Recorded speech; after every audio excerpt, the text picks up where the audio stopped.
বয়স্কদের জন্য ৬টি গুরুত্বপূর্ণ টিপস। নাম্বার ১, কখনো নিজের সর্বস্ব ছেলেমেয়েদের মধ্যে বিলিয়ে দেবেন না।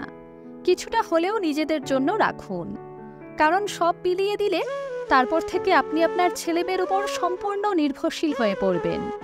আপনার শখ মেটানোর হোক কিংবা প্রয়োজন, সর্বক্ষেত্রে আপনার তাদের কাছেই হাত পাততে হবে।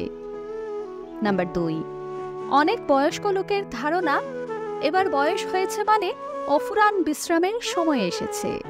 না, এটা সম্পূর্ণ ভুল ধারণা।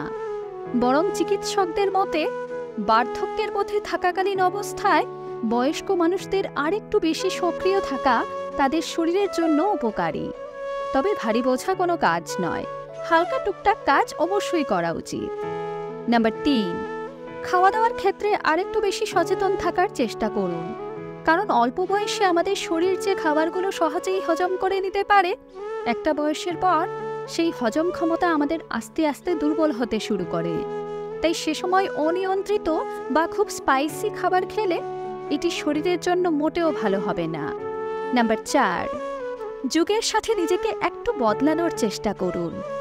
হ্যাঁ, পুরনো ধ্যান ধারণা সম্পূর্ণ ত্যাগ অবশ্যই করবেন না, তবে পরবর্তী প্রজন্মের যে ভালো জিনিসগুলো আছে সেগুলোকে যদি গ্রহণ করতে পারেন, তাহলে আপনি তাদের কাছে বোঝা নয়, বন্ধু হয়ে উঠতে পারবেন। নাম্বার ৫, এবার থেকে নিজের জন্য বাঁচুন। অনেককেই দেখা যায় বয়স হলে খুব একাকিত্বে ভোগেন। তাদের উদ্দেশ্যে বলবো, নতুন বন্ধু বানান।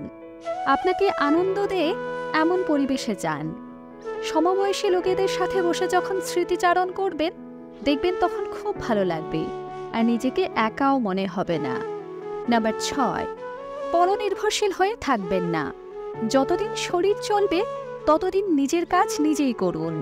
এতে শরীর যেমন ভালো থাকবে, তেমনি মনও ভালো থাকবে, আর আপনাকে কেউ বোঝা মনে করবে না।